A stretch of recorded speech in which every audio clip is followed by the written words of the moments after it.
Менің айналамдағы, отбасымдағы адамдар неге менің жеке границама кіреді? Жоқ, сұрақ дұрыс емес. Олар кірмейді, мен кіргізем. Иә, Енді сұрақ саған, неге кіргізесің? үлкен ғой, айтқанын істейін, ата-анам ғой, ағам ғой, мейлі. Сыйлау бар, қызмет жасау бар. Иә? Бірақ құл болу жоқ қой оларға.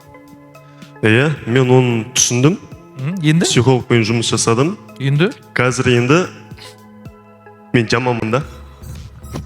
Сен ата-ана үшін жақсы бол деген тема жоқ. Неге? Ата-анам үшін жақсы бала болайын деген нәрсе жоқ. Ата-анамды жақсы көрейін деген нәрсе бар, болды.